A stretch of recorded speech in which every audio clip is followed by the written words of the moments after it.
আমি অতীতেও আদিবাসী সংখ্যালঘু থেকে শুরু করে নারীদের অধিকার থেকে শুরু করে সকল বিষয়ে আমি সোচ্চার ছিলাম। ভিন্ন মতাদর্শের একটা মানুষ কিছু ভিন্ন মতাদর্শের মানুষের সাথে মিলেমিশে কাজ করবে সেই জিনিসটা তার মেনে নিতে পারছে না। তারা হয়তো বা এখানে যে বিষয়টা, আমি একজন চাকমা সম্প্রদায়ের, কিন্তু আমি চাকমা সম্প্রদায়ের জিনিসটা ওইভাবে আমি হাইলাইট করছি না। আমি তো আসলে এখানে 8-10 জন স্টুডেন্টের মধ্যে একজন স্টুডেন্ট। এখন সেই জায়গা থেকে তারা এখানে ভিন্ন মতাদর্শের একটা মানুষ কিছু ভিন্ন মতাদর্শের মানুষের সাথে মিলেমিশে কাজ করবে সেই জিনিসটা তার মেনে নিতে পারছে না।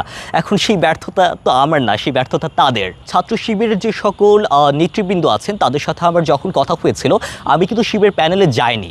এটা প্রথম কথা আমি একদম ক্লিয়ার করে দিয়েছে। হ্যাঁ, RICL TMX, যুগের পর যুগ স্থাপনা থাকে মজবুত।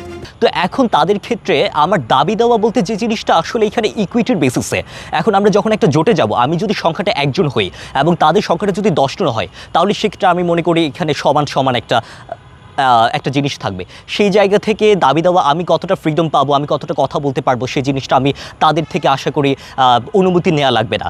আমি অতীতেও আদিবাসী সংখ্যালঘু থেকে শুরু করে নারীদের অধিকার থেকে শুরু করে সকল বিষয়ে আমি সোচ্চার ছিলাম এবং এখন পর্যন্ত আছি। আজকে আরেকটা বিষয়,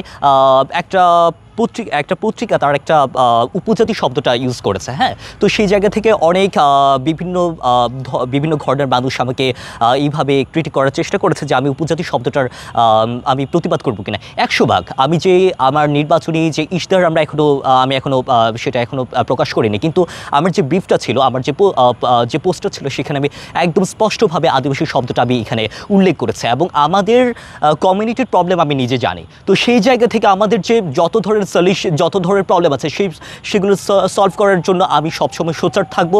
এবং নারীর অধিকার এই বিষয়টা, নারী আদিবাসী শব্দটা আবার শুধুমাত্র আমি ব্যাশিং খাচ্ছি তাই বলে আমি বলছি এমনটা না।